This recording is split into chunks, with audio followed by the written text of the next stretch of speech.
চলুন আজকে দারুণ একটা ইংরেজি শব্দ শেখা যাক। এক্সটল। দেখুন, প্রশংসা তো আমরা সবাই করি, তাই না?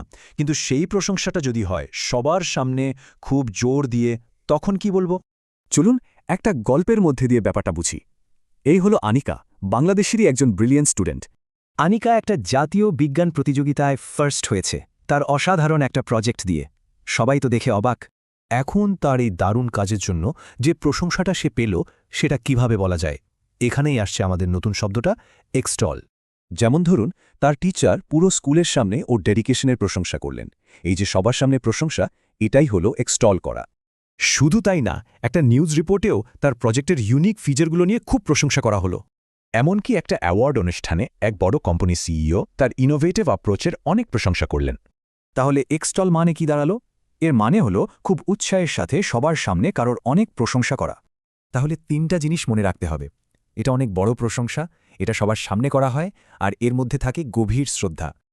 আচ্ছা, এই শব্দটা আমরা রিয়েল লাইফে আর কোথায় ব্যবহার করতে পারি? চলুন তো দেখি। যেমন দেখুন, লিডারশিপ বা মার্কেটিংয়ের মতো ক্ষেত্রে বড় কোনো অ্যাচিভমেন্টকে তুলে ধরতে এই শব্দটা ব্যবহার করা হয়। বিষয়টা আরও ভালোভাবে বুঝতে চলুন আরও কয়েকটা উদাহরণ দেখে নিই।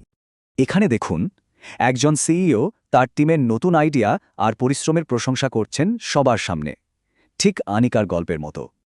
আবার দেখুন, মার্কেটিংয়ের সময় একটা প্রোডাক্টের দারুণ সব ফিচার তুলে ধরে সেটার প্রশংসা করা হচ্ছে কাস্টমারদের অ্যাট্রাক্ট করার জন্য। আর এই উদাহরণে একজন কোচ তার প্লেয়ারদের ডেডিকেশনের প্রশংসা করছেন। এতে কিন্তু টিমের মনোবল অনেক বেড়ে যায়। তাহলে এবার ভাবুন তো, কার সাফল্যকে আপনি এভাবে সবার সামনে তুলে ধরতে চাইবেন?